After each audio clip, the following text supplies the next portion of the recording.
All right, good morning, viewer. You're welcome to the program Issues of the Moment on MBS TV. Today is a Saturday, and of course, you know that on Saturdays, about this time, we bring to you issues that touches on our society. And today, we are here live in the studio with my guest, and we'll be discussing climate change issues, particularly we're going to be looking at assessing climate change campaign in Nigeria. And my guest in the studio is Dr. Kenneth Akpan, the National Coordinator of African Activists for Climate Justice, AACJ. You're welcome to the program. Thank you very much. All right, alongside Dr. Kenneth Akpan is also the State Coordinator of the program, talking about Mr. Ango Adamu. You're welcome to the program. Thank you, viewers. My name is Gospel Aide, your regular host on the program, and considering the fact that we've taken a little bit of your time, we're going to go into the issues as stated properly. Like I said, the topic to be considered is we are going to be accessing the climate change campaign in Nigeria. You know climate change. We've been talking about climate change, effect of climate change on agriculture, on environment, and the human life in general. And so there has been a sustained campaign by this organization and some other organizations who are running campaigns on how to see that they mitigate the effect of climate change and sensitize the people on how to go about doing their things such that climate change will not affect it negatively. And so we have them in the studio. I would like to begin with the National Coordinator of the project, Dr. Kenneth Akpan. Let us hear from you, sir. First of all, I would like to say welcome to Nasarawa State. Thank you very much. I know you've been around since yesterday trying to talk about climate change issues and others. And so your organization has been running this project, and here in Nasarawa State too, your coordinators are doing very, very extremely well. So we'd like to hear from you. What is AACJ project all about, and why now that we are? Thank you, God's power. Thank you, viewers. And I'm happy to be here. It's also an opportunity to showcase what we are into. Okay, as the name African Activist for Climate Justice implies, it is a platform which was formed out of need for Africans to also have a say when it comes to climate issues. So we have realized that over the years, Africa as a continent has contributed little less than 3% of the global contributions to the climate impact. Okay. But we suffer more of the effect of these climate activities that affects the climate or the environment. But when it comes to decision making, when it comes to taking decisions around issues of climate, African voices are largely not on the table. So we thought that there was this need for Africans to come together and have a strong voice whereby they can also sit on the table, on the negotiation table, to talk about climatic issues as it affects them. Okay. So by and large, we have the usual yearly COP meetings, which is a collection of countries where they come together every year to take decisions on climate. The last one was COP26, and we are looking at COP27 sometimes in November this year. And luckily, it's going to happen in Africa, and that is in Egypt later in the year. Yeah, before we come to that, sir, we are going to be looking at the core issues and the rest of them, where we talk about what the concept of the project all about, like you just said. We also want to know the scope of African activists for climate justice in Nigeria and Africa.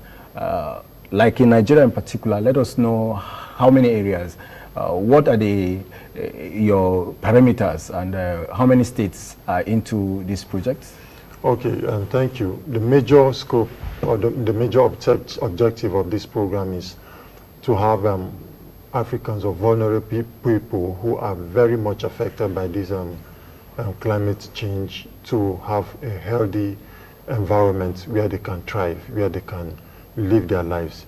So African Activists for Climate Justice is a program that is done in 8 countries as a pilot in Africa. In Africa, okay. And Nigeria happens to be one of those countries selected to pilot this project. Okay. So it's a galvanization of CSOs, galvanization of civil groups, society yes, organizations. civil societies organizations, Okay. groups, women, youth. These are our targets, the disabled, the very vulnerable, those communities that are really impacted. Those are the people we are looking at, and then we want to bring them together. What we have in Nigeria is we are covering Lagos State. Okay. We are doing in Nasarawa State. Okay. We are doing in Adamawa. And also we have partners we are working with that cuts across states like the riverine areas where we have Cross River, Port Harcourt, that's River State, and Akwa Ibom. Okay. And also up north, we are also pushing to see if we can engage the northern fringes of the country where this climate effect is more, like we are looking at Bauchi as we speak. Okay. So the target is vulnerable communities, people that are really affected by and large by this climate justice, and they are helpless. Okay. So we want to see how we can bring them together, and so that they also can know their rights. The right is actually what we're pushing for. Their right to demand for justice, to demand for a good life, to demand for a healthy environment where they can live, thrive, while they try to, mitigate with little knowledge they have and create resilience around environmental crisis. Yes. All right. We have talked about this right often time, and people demanding right. Who is to grant them this right? Yes. The approach we have is a partnership approach. Yeah. Because we have realized, say, for example, in Nigeria, the government is actually overwhelmed with so many issues. Talk about security, you talk about, crisis amongst farmers, cattle rearers. We have so many divergent corruption, the financial outlook of the country. All these are worrisome outlooks that divert or take attention of the government from the core issues of, particularly, for example, the environment, which is very, very important. Because without a conducive environment, even life at itself cannot be sustained. Exactly. So government seems to forget that this is the very core issue that they have to look at. So we are approaching it as partnership, and we know that the duty bearers, governments are also should be involved, because that is where people will need to ask for rights, to ask for justice. Usually it will have to be at that local level, at that state level, and also we're pushing for a global level. So it is from the bottom-top approach. That's how we're looking at it, so that people know their rights, and as we move with them, we know who we go to demand for these rights. Okay. It will interest you to know that even private sectors are also very important in these activities, because for some climatic or environmental problems, they are sometimes caused by businesses. For example, we say mining. There are people that go into mining as businesses, but they don't really consider the impact those activities have on the environment and the people, or most especially host communities. Say the mining, say the extractive industries, we're talking about oil spillages. What happens to the livelihood of the people? These are things that are not discussed usually. Sometimes people are forced to, be quiet because their rights are being taken. Exactly. So we want people to know how to demand for these rights. We have groups as consortium partners that will educate people on their rights and give them legal backing to demand for these rights. So, but you have to know your rights first before you demand it. Exactly. So that is what African Activists for Climate Justice is trying to push. All right, thank you so much, National Coordinator. Let's hear from the State Coordinator, Mr. Ango Adamu. The National Coordinator has spoken very well about the concept of the project and what you have been doing. I want to agree with him in total because you have said much about this in the past. But talking about this right, how much right to the people of Nasarawa State, under which you are coordinating, know about the environment? Well, thank you for that question. You will recall that it's a 5-year project, and we are into year 2. So what we are currently doing, in essence, is to create awareness. Let people understand what climate change itself is all about, because it's more of a kind of scientific study. So a lot of happenings, a lot of changes that have occurred over time. People are not aware. They don't even know the causes. So we are taking it gradually by trying to help communities understand what climate change is all about. That is why we're always on the media. That's why we're always organizing sensitization meetings and workshops for people to understand that, look, what are the causes of climate change? If they know, and how much are we contributing, then we can step into working with government agencies to also educate them and see how policies that can help increase community resilience will be formulated by relevant agencies of government. Yeah. So this is how the approach we are going. It's not that you wake up one day and say, okay, you are going to stand on the way for your rights. No, we're taking it step by step, by sensitization, by collaborating, and then making people understand why there should be investment, why time should be devoted to issues of climate change. Okay. Okay, before we get back to you, once again, I would like to hear from the National Coordinator. Why is climate change as a concern in Nigeria, Africa, and globally? Why is it so? Thank you very much. Climate change has become a front burner issue because, like I said, the environment sustains life.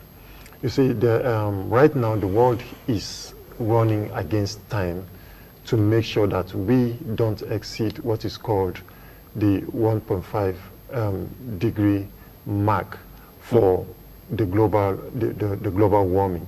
Global warming in the sense that if the Earth gets heated more than it is today by even as much as that 1 degree more, the crisis already we are beginning to see, like the flooding that is happening, the heat waves around the world, things that were not there before.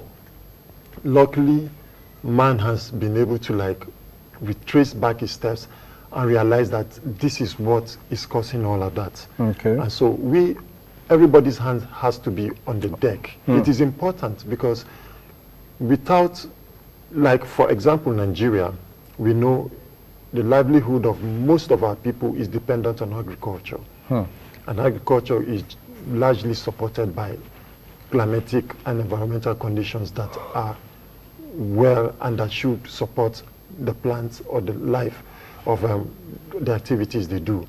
So if this thing is affected, definitely the source of livelihood of many will be affected. Today we have flooded communities that were not flooded in the past. Okay. And how will people, that knowledge, how would they mitigate?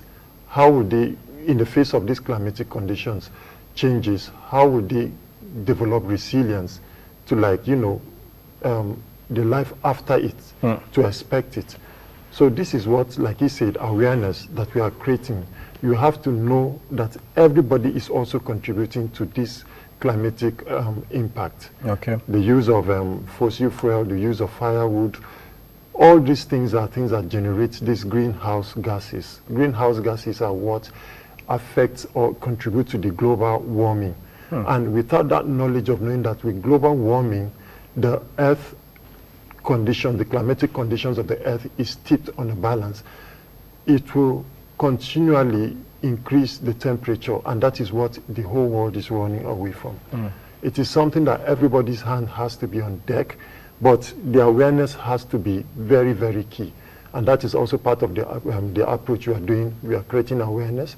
You know first and foremost the impact and the impact of everything you're doing, and then the consequences. So once people appreciate the consequences, all hands can now be on deck, and then we can now approach all stakeholders, like you said, the governments on this side, the policymakers, and to push for policies that will help mitigate or reduce those activities that will impact negatively on the environment.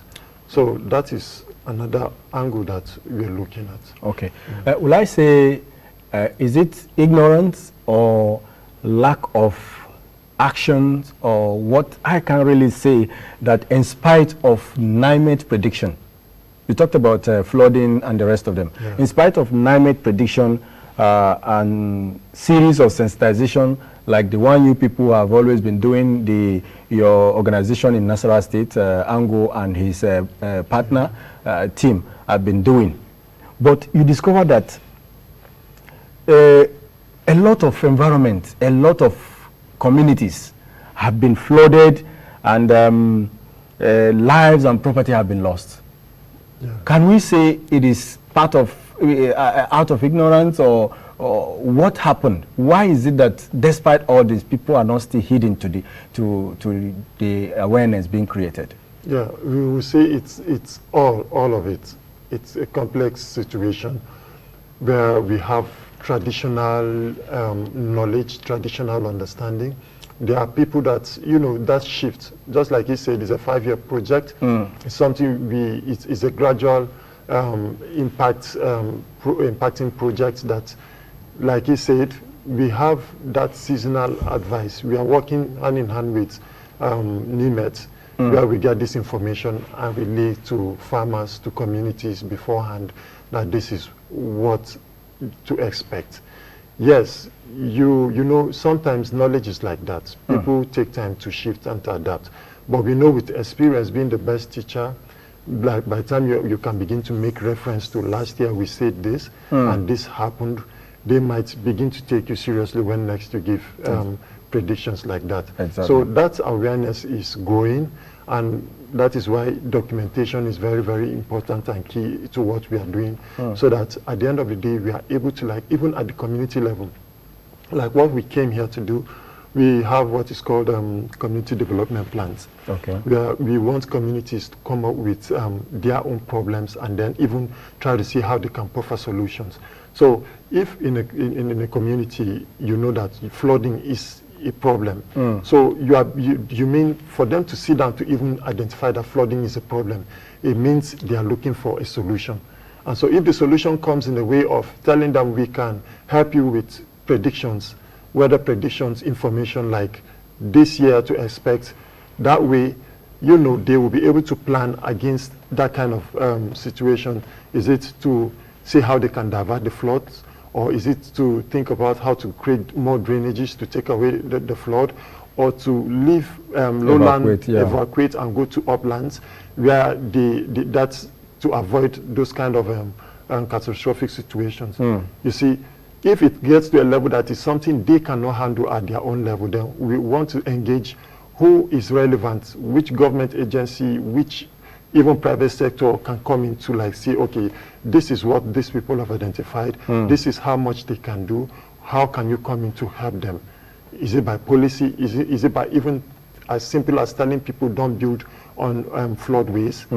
These are things that even government agencies like the development control can come in and say, mark these parts of this area you cannot develop here. These are things that enforcement can even save the people from those kind of catastrophic situations. You see, so it's knowledge-based, and it also comes with commitment and also enforcement in some cases. Okay. Sometimes it's not about money, it's not about doing much, but just as much as little as enforcement to make sure you don't build here. This is a floodway. That is as simple as that. Somebody just to check and to make sure these things are followed through. Yes. All right, thank you so much. Ango, Yeah. let's come back to Nasarawa State here. If you observe what happened, the flooding issue now, in Jigawa, there was a very catastrophic effect of flooding in Jigawa. In Benue State, you heard about houses submerged and property, destroyed, and so many. And if you look at it critically, Nasarawa State is also sharing boundary with Benue, and the same river Benue passes through Nasarawa at some point. So, though we haven't heard much about those disasters within our own territory. So, what do you see? How do you think you can help to create more awareness for people to avoid the devastation that is taking place in other places? Yeah, I think one of our activity is to create information boards at the communities where people may not need to come down to Lafia, where our effort cannot reach. They can reach information boards in their communities as to what will happen as far as climate issues are concerned. So there are a lot of warnings that when we get from NIMET, like what they're saying, the whole of September, there will be a lot of rainfall in about 18 states in Nigeria. And it's happening already. It's already happening. Even here in Tudadebu community along Obi Road, I think over 20 houses were brought down by rainfall last week. So, and we're just into September. There are places, we had drought in June, July, in around our way area. People suffered. Now it is water. So, but with all these predictions, God still have control. Exactly. And therefore, we do our best to help people with information. So, continually, when we get new informations, we relay it so that people can take precaution. But like my Oga said, there are some that will respond, and there are some that will wait and see what will happen. Exactly. And this is the kind of culture, this is the kind of mentality we'll grow up with. And such people may not live to tell the story. Of course. So for those who adhere to informations, they can be safe, because climate change is a scientific kind of thing. Exactly. So scientific solutions are needed so that people can still be relevant in their way of livelihood. Okay. All right. Maybe before we take a short break where we can open our phone line for one or two contributions from our followers. I'd like to, you were talking about the preparation for the COP27 in Egypt in November. Can you please break down to our viewer what that upcoming program is all about and what it intends to achieve? Okay, yeah, the COP meeting is a meeting of nations, where they say nations come together to take decisions around the climate or the environment. And the last time the president was there in Glasgow last year, COP26, he made commitments. For example, like Nigeria was going to cut down on our own emissions by 47%. Okay. Yes, and then by 2030. So we have just 7 years to meet that target. And then by 2060, we're looking at zero. So it's not just enough to make those commitments. And then the president came back and passed into law the Climate Change Act, which is a very, very big plus for Nigeria. And as we speak, the DG has been assigned. And what that means that somebody is now there to make sure that Nigeria meets up to these commitments. So Nigeria is actually on the right path. But again, that is where our role still comes in, to make sure that we follow up and to see that these things are being implemented. Okay. So the COP is a meeting of countries, like I earlier mentioned, and Nigeria is going to be part of it. So what that means is that, what are those commitments? Is sometimes usually we want to check back. You said you're going to cut down by 47%. So how much have you gone so far?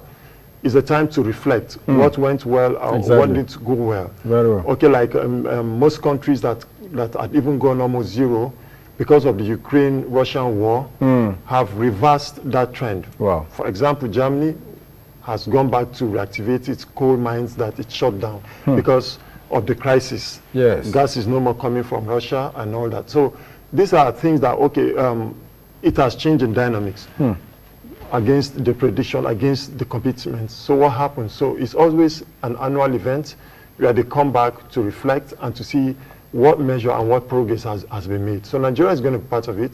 And in preparation for that, we as an organization, we're looking at organizing an awareness or caravan, as we call it, in some cities whereby we'll go around, engage people, and come out in the public, engage youths, engage women groups and all that, so that we build up a momentum in preparation for Egypt COP27.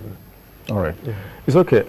We would have loved to continue, but since I've been given sign to wrap up here because of our timing, fortunately we couldn't start on early enough. Yeah. But as now that you are in Nasarawa State, any message for the people of Nasarawa State regarding this project? Yeah, the message for the people of Nasarawa State is luckily they have very committed people like Ango and the YMCA who are partners with us on this project. They should take seriously those information being passed out, and then they should also, you know, come together and see this as a very, very important cause that concerns everyone. Okay. Because if the environment is not safe for us, there will be no life. It's the only thing that supports life. Yeah. So they should also be committed and give their maximum cooperation to both individuals and to governments who are into this environmental cause. Yeah. And because it's for the overall good of all, so that they can have a healthy environment where they can live and thrive. Ango Abdullahi, finally. Well, finally, the environment does not need us. It is we that need the environment. Sure. So if we don't work hard, we all collapse. Thank you so much. My guest in the studio talking about Dr. Kenneth Akpan, the National Coordinator, AACJ. You're welcome to Nasarawa State. Thank you, Thanks for showing up in our studio. Yeah, Ango Ademu, the State Coordinator. I apologize. I say Ango Abdullahi. Maybe I had to becoming a prof anyway. Well, thank you so much, viewer. This is how far we go on today's edition of the program. On behalf of the management and entire staff of MBS and the production crew here, my name is Gospel Ede, saying stay tuned and continue to watch MBS program. We'll be back next week. Bye.